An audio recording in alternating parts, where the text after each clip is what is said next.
Sveiki visi. Šiandien noriu pasidalinti vieną neįtikėtiną senovinę legendą apie Vidžają Ekadašę.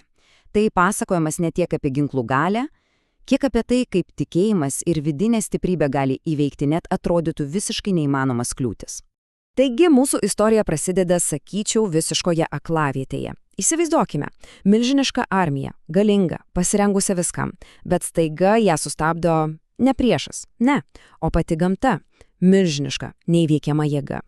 Ir štai čia ant pačio kranto stovi pagrindinis herojus, viešpats Rama. Jo tikslas, atrodo taip arti, tiesiog už vandens, išgelbėti savo mylimo žmoną Sitą. Bet tarp jo ir jo tikslo audringas, tiesiog neįveikiamas vandenynas. Na ir kyla klausimas. Kaip nugalėti tai, kas atrodo yra tiesiog nenugalima?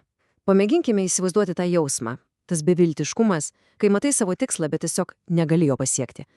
Būtent tai ir jautė Rama ir visa jo armija. Taip, visa jų jėga, visas ryžtas atsimušė tarsi į sieną, į gamtos sieną. Ir štai tą akimirką parodė labai aiškiai. Vien raumenų jėgos čia neužteks. Reikėjo ieškoti kažko, visiškai kito. Ir būtent čia, toje visiškoje neviltyje, įvyksta lūžis.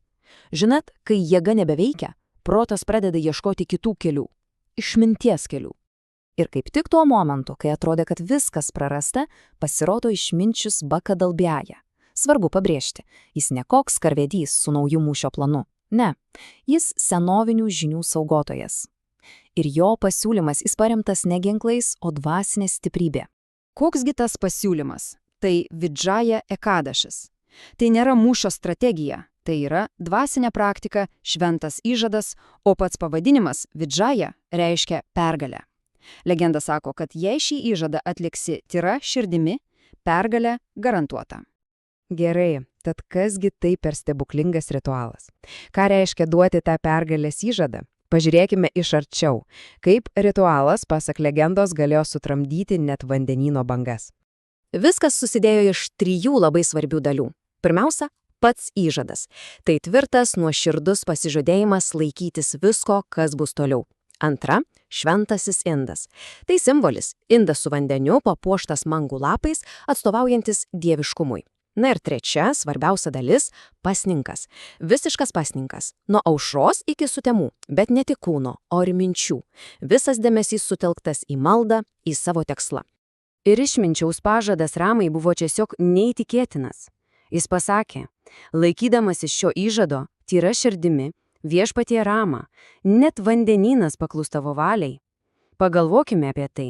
Dvasinis veiksmas keičiantis materialų pasaulį. Na ir štai, artėja kulminacija. Rama įvykdė viską, kaip buvo nurodyta. Bet ar tai suveikė? Ar toks drąsus išminčio pažadas išsipildė? Kas nutiko toliau? Rama atlieka įžadą. Įsivaizduokime tą momentą. Aplink mirtina tyla. Visa armija sulaikiusi kvapą stebi. Ore tvyro, toks vilties ir netikrumo mišinys. Ir tada kažkas įvyksta. Audringos, chaotiškos vandenyno bangos juos pradeda rimti. Atrodo, kad pati jūra, ta didžiulė, nekontroliuojama jėga, atsako į Ramos susikaupimą. Ir rezultatas tiesiog stulbinantis. Vandenynas ne tik nurimsta, jis atveria kelią. Atsiranda galimybė Ramos kariams pradėti statyti tą legendomis apipintą tiltą į lanką. Tai, kas atrodė absoliučiai neįmanoma, staiga tapo realybė.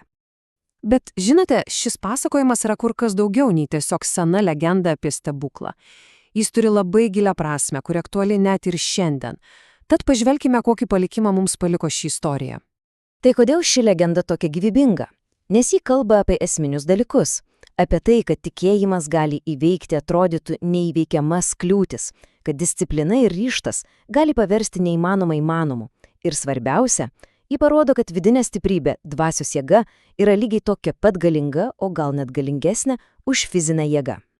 Ir istorija baigėsi laimingai. Tiltas buvo pastatytas, Sita išgelbėta, pergalė pasiekta. Bet svarbiausia pamoka yra ta, kad raktų į šią pergalę tapo ne ginklai ar armijos dydis, o tas vienas, tyra širdimi atliktas dvasinis įžadas. Na ir pabaigai norisi palikti vieną klausimą apmąstymui. Ši legenda mums primena, kad didžiausios pergalės dažnai pasiekiami ne išorinėje kovoje, o viduje. Taigi kokia yra ta jūra, kurią kiekvienam iš mūsų tenka įveikti savo gyvenime?